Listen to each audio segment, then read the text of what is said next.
हे दोस्तों, मन का खेल असल में बाहर नहीं अंदर चलता है।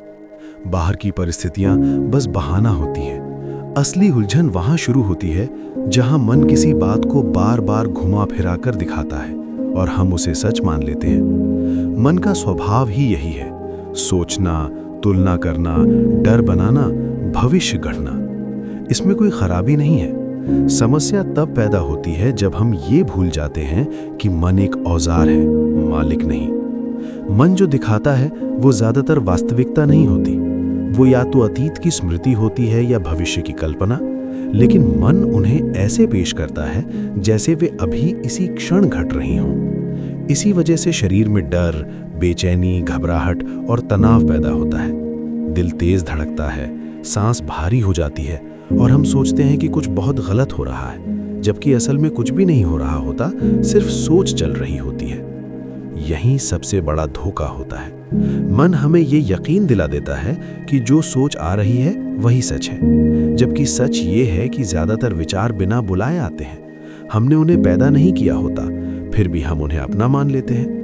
मेरी चिंता, मेरा डर, मेरी परेशानी, जैसे ही हम ये भाषा अपनाते हैं वैसे ही हम मन के खेल में उतर जाते हैं। अक्सर लोग पूछते हैं, मन को रोका कैसे जाए? यही सवाल खुद एक गलती है।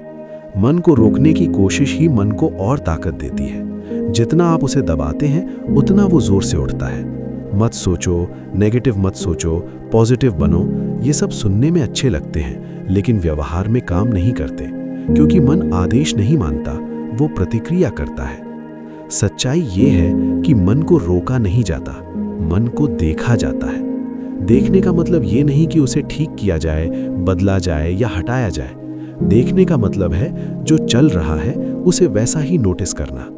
विचार आया, ठीक है, आया। डर आया, ठीक है, महसूस हुआ। कोई पुरानी याद उभरी, ठीक है, देखी। इसमें कुछ करने की जरूरत नहीं होती। मन को सबसे ज्यादा ताकत हमारे रिएक्शन से मिलती है। जब कोई विचार आता है और हम उससे लड़ते हैं, उसे सही गलत ठहराते हैं या उससे बचने की कोशिश करते हैं, तब हम अनजाने में उसे ऊर्जा दे देते हैं। लेकिन जब हम बस उसे देख लेते हैं बिना प्रतिक्रिया के, तब मन को ईंधन नहीं मिलता। धीरे धीरे उसका जोर कम होने लगता है। यहाँ एक बहुत गहरी बात समझनी जरूरी है। तुम मन नहीं हो। अगर तुम मन होते तो तुम उसे देख नहीं पाते। तुम वो हो जो मन में चल रही हर चीज को नोटिस कर रहा है।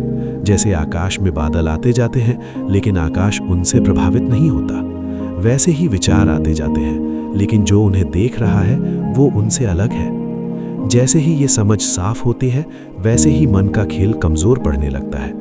अब डर आएगा लेकिन डर डराने वाला नहीं रहेगा। चिंता आएगी लेकिन वो पहचान नहीं बनेगी। फर्क सिर्फ इतना होगा कि अब तुम उसमें खो नहीं जाओगे। मन अक्सर भविष्य का डर दिखाता है। अगर ऐसा हो गया तो, अगर मैं असफल हो गया तो, अगर लोग क्या सोचेंगे। लेकिन ध्यान से देखो, ये सब अगर होते हैं, सच्चाई नहीं। जब तुम हर विचार से ये पूछना शुरू करते हो कि क्या ये अभी सच है, तो ज्यादातर विचार वहीं ढीले पड़ जाते हैं। शांति कोई ऐसी चीज नहीं है जो बाहर से लानी पड़े। शांति हमेशा मौजूद होती है, बस मन का शोर उसे ढक देता है। जैसे कमरे में पंखा चल रहा हो तो आवाज सुनाई देती है, लेकिन पंखा बंद होते ही कोई नई शांति नहीं आती, शोर बस हट जाता है।